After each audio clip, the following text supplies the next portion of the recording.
On it. The first real true action sequence in this one is the team versus team. That was all designed as an intro for Shaw and his team and the way they do business. Consider it in advance. For what? Next job, of course. Sure. He's always one step ahead of them in the film. Police scanners saying alarms are going off at Interpol headquarters. And I think it frustrates the whole team as to why he always gets away.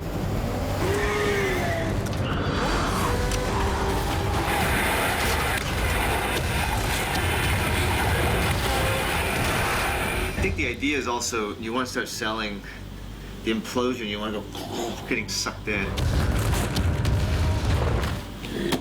Gotcha. And then you go to the wide. Yeah.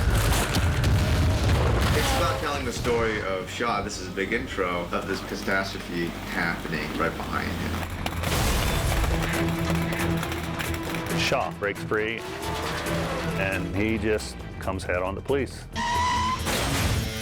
Dom, Brian, and the rest of the guys are all chasing him. On a movie like Fast 6, we want to make it a little grander, a little bigger. So Justin comes up with these ideas. And I was going to do a dolly shot here, so you can see all the pop, pop, pop, pop, pop, pop, pop. Right. We talk about them, and we come up with these pretty incredible sequences. It's really difficult to get a city to give you any length of street where you're going to say to them, yes, we're going to be flipping cars and driving at high speed every night for the next 3 weeks. Most cities are going to say, no. We tried so many roads all over London because the Olympics were in town. They weren't going to shut down roads. They didn't want cars being flipped over like that onto their roads. And then Glasgow finally said, okay, you can do it. We got lucky with Glasgow. They let us do some pretty crazy stunts.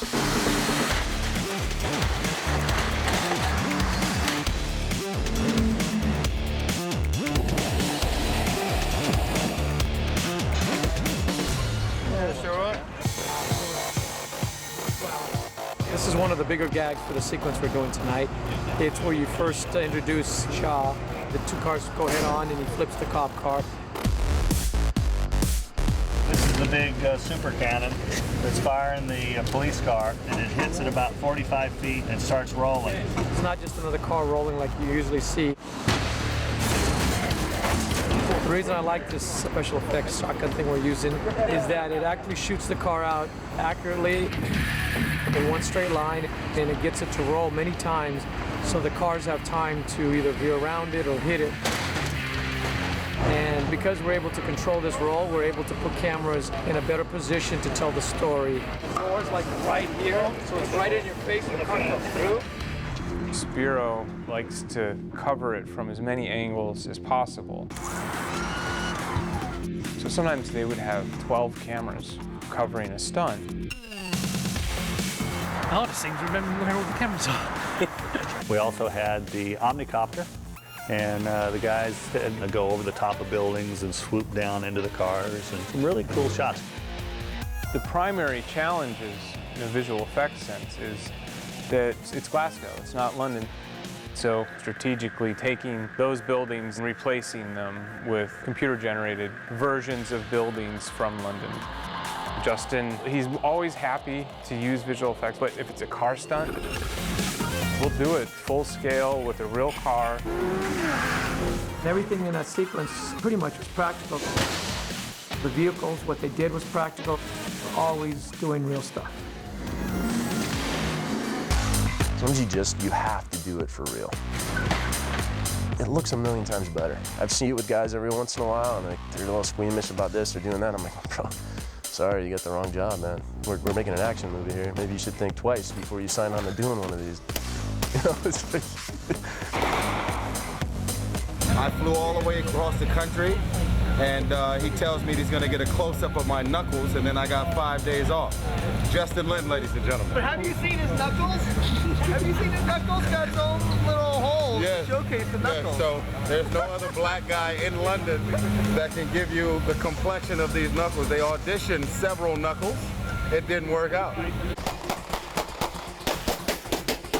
To really have the challenges of the actors wanting to do it.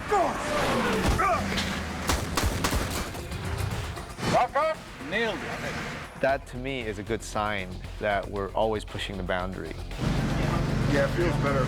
The Rock actually jumps out of a moving car and lands on top of the flip car. That was a pretty tricky thing to get this Rock, who's actually probably bigger than the flip car himself. We've got drivers that are absolutely phenomenal drivers. Really, just go. Let's go.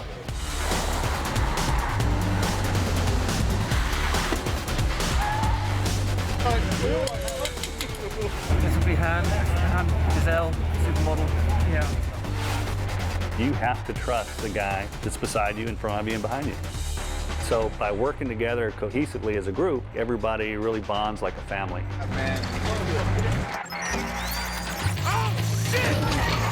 Andy Gillett said, let's do something different instead of flipping a car down the street.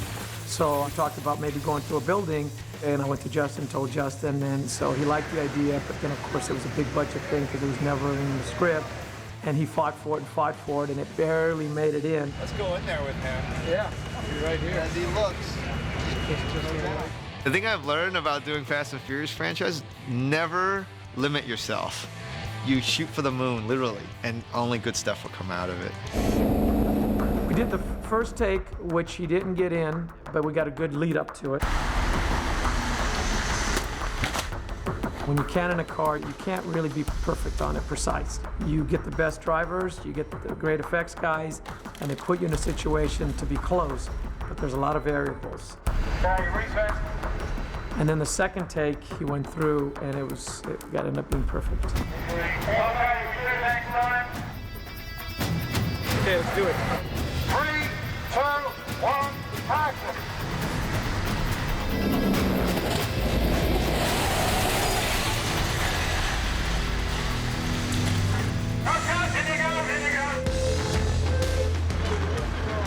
We're in the corner. Oh, that was amazing. Look at that.